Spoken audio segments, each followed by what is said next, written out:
Okay, so hopefully you've watched or done some work on how to do basic row operations with numbers. Now we're going to look here. We can see the first two rows here have all got numbers, that's fine, numerical coefficients, and then the third one we've got a coefficient of m and p. So I've popped it into the augmented matrix here. We've got our row 1, our row 2 and our row 3, and once again we want to try and get a 0 here and here first, then we're going to go for the 0 over there. So off we go. We'll keep our row 1 because that's just going to stay there, and it's nice 1 1 1 1. That's pretty good. Okay, so to get a 0 in this position, so we want the 0 here, we're going to say we could do row 1 take row 2, but if I look at the second column there, it's going to be 1 take 2, which would be a minus. So I'm going to be bold. I'm going to say row 2 take row 1. Okay, so over here, row 2 take row 1, we get 1, 2, 3, 10. So I've written the row 2, and then we're going to minus row 1, 1, 1, 1, 6.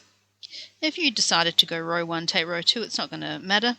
2 take 1 is 1, 3 take 1 is 2, 10 take 6 is 4. 0, 1, 2, 4. What I'd like to think is you actually stop this video and you're going ahead, and you probably get the answer without me having to say too much. You could fast forward. Okay, so now to get a 0 here, we're going to have row 3 take row 2 or row 2 take row 1. So we're going to go row 2 take row 3, sorry, saying row 1. I'm not going to bother with doing it over here because you can see it's quite straightforward. So 1 take 1 gives you 0, 2 take 2 is 0, 3 minus m, we're just going to write that as 3 take m, and then we've got 10 minus p. So a typical question that you would be asked now is what values of m and p will occur for us to have no solution. So remember, what we've got going on here is this is your coefficient of z, so you've got 3 minus m z equals 10 take p. So have a think about if I've got something like 0z equals 7, right? Is that possible? We know that 0 times anything is 0, so that could not happen. So we're going to get no solution when m equals 3 and p does not equal 10. Because if p equaled 10, then we get 0 and 0, and then we'll have infinitely many solutions. Okay, so that would be when we have, oopsies, went all the way back up there to the other problem. We don't want that. So what we just talked about before is we will have infinitely many if the bottom row is 0, 0, 0, 0, because then, well, it can be anything. So that will happen if m equals 3 and p equals 10. Okay, we will have a unique solution.